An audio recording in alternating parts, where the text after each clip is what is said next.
Assalamualaikum warahmatullahi wabarakatuh. Hamdan syukran lillah, salatan wa salaman li rasulillah, wa man haula wa la haula quwata illa billah, amma ba'du. Saya di sini akan menuntaskan tugas final saya, yaitu akhlak tasawuf. Dosen pembimbing Zulkifli SPDI MPD. Perkenalkan, nama saya Natasha Fona. Saya dari Unit 1 Pendidikan Agama Islam. Saya akan menjelaskan tentang dasar-dasar Al-Quran dan hadis dalam tasawuf dan contoh perilaku Rasulullah dan sahabat dalam kajian tasawuf. Al-Quran merupakan kitab Allah yang di dalamnya mengandung muatan-muatan ajaran Islam baik secara akidah, syarah maupun muamalah. Ketiga muatan tersebut tercermin dari ayat-ayat yang termaktub di dalam Al-Quran. Secara umum, ajaran Islam mengatur kehidupan manusia baik secara batiniah dan lahiriah. Unsur tasawuf sendiri mendapat perhatian yang cukup besar dari sumber ajaran Islam, baik secara Al-Quran, As-Sunnah, maupun praktik kehidupan Rasulullah dan sahabatnya. Ayat Al-Quran tentang tasawuf secara eksplisit. Makna eksplisit adalah makna yang absolut yang langsung diacu oleh bahasa. Makna ini bersifat denotatif atau sebenarnya. Allah telah menegaskan dalam Al-Quran tentang pertemuan manusia dengan Allah dalam surah Al-Baqarah ayat 115, yang artinya kepunyaan Allah timur dan barat. Sesungguhnya dimanapun kamu berada, disitulah wajah Allah. Sesungguhnya Allah maha luas rahmatnya lagi maha mengetahui. Bagi kaum sufi, ayat tersebut mengandung makna dimanapun Tuhan ada, di situ pula Tuhan dapat dijumpai. Maksudnya, dimanapun dan kapanpun kita berada, Allah selalu bersama kita. Karena zatnya tidak dibatasi oleh ruang, waktu, dan tidak pula dibatasi oleh tempat. Selanjutnya, ayat Al-Quran tentang tasawuf secara implisit. Makna implisit yaitu makna yang universal yang disembunyikan oleh bahasa. Makna ini bersifat konotatif atau kias. Berdasarkan ayat Al-Quran tentang tasawuf secara implisit, yaitu tentang tingkat kesabaran yang berlandaskan Quran surah Al-Baqarah ayat 155, yang artinya, sesungguhnya kami akan memberi cobaan kepadamu, yaitu dengan sedikit kekuatan, kelaparan, dan kekurangan harta, jiwa, dan buah-buahan. Maka berikanlah kabar gembira ini kepada orang-orang yang sabar. Tasawuf secara eksplisit.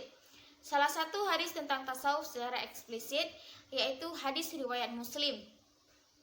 Abi Yahya Suhaib bin Sinan radhiyallahu anhu berkata, Rasulullah shallallahu alaihi wasallam bersabda, sangat baik keadaan seorang mukmin. Sesungguhnya segala keadaannya untuknya baik sekali, dan tidak pula terjadi hal demikian kecuali bagi seorang mukmin. Sesungguhnya jika mendapat kenikmatan, ia bersyukur. Sesungguhnya bersyukur itu lebih baik baginya. Dan kalau mendapat kesusahan, maka bersabar itu lebih baik baginya. Selanjutnya yaitu hadis tentang tasawuf secara implisit. Salah satu hadis tentang tasawuf secara implisit yaitu hadis riwayat Muttafaq alaih dari Ibnu Mas'ud radhiyallahu anhu. Rasulullah shallallahu alaihi wasallam bersabda, sesungguhnya jujur itu mendorong untuk beramal saleh, dan amal saleh itu mendorong untuk jalan menuju ke syurga. Seseorang yang benar-benar atau bersungguh-sungguh berbuat jujur sehingga menjiwai dan berbudi, maka akan ditetapkan di sisi Allah sebagai ahli jujur. Sesungguhnya dusta itu mendorong untuk berbuat keji itu menyampaikan ke neraka. Maka seseorang yang bersungguh-sungguh atau benar-benar berdusta, maka akan ditetapkan di sisi Allah sebagai ahli pendusta. Baik, selanjutnya saya akan menjelaskan tentang contoh perilaku Rasulullah dan sahabat dalam kajian tasawuf. Benih-benih tasawuf sudah ada sejak zaman dalam kehidupan Nabi Muhammad SAW. Benih-benih tasawuf dapat dilihat dalam perilaku dan peristiwa Nabi Muhammad, ibadah dan perilaku Rasulullah SAW. Sebelum Nabi Muhammad diangkat menjadi Rasul, beliau sering mengasingkan diri di Gua Hira, terutama di bulan Ramadan.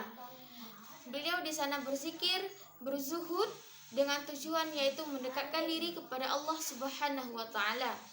Perilaku atau sirah Nabi Muhammad SAW merupakan benih-benih tasawuf pribadi beliau yang sederhana, zuhud dan tidak terpesona dengan kehidupan dunia. Dalam doanya, beliau selalu meminta, "Wahai Tuhanku, hidupkanlah aku dalam kemiskinan dan matikanlah aku sekalipun orang miskin."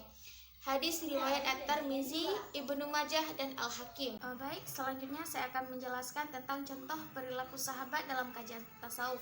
Yang pertama yaitu Abu Bakar As-Siddiq. Diceritakan pula bahwa Abu Bakar hanya memiliki sehelai pakaian. Ia berkata, "Jika seorang hamba begitu dipesonakan oleh hiasan dunia, Allah sangat membencinya sampai ia meninggalkan perhiasan itu. Oleh karena itu, Abu Bakar memilih takwa sebagai pakaiannya. Ia menghiasi dirinya dengan sifat-sifat rendah hati, santun, sabar, dan selalu mendekatkan diri kepada Allah Subhanahu wa Ta'ala." Selanjutnya yaitu Ali bin Abi Thalib. Ali bin Abi Thalib yang tidak kurang pula keteladanannya dalam dunia kerohanian. Ia mendapatkan tempat khusus di kalangan para sufi. Bagi mereka, Ali merupakan guru kerohanian yang pertama. Selanjutnya yaitu Umar bin Khattab. Umar bin Khattab yang terkenal dengan keheningan jiwa dan kebersihan kalbunya, sehingga Rasulullah SAW berkata, "Allah telah menjadikan kebenaran di lidah dan hati Umar." Ia terkenal dengan kezuhudan dan kebenarannya.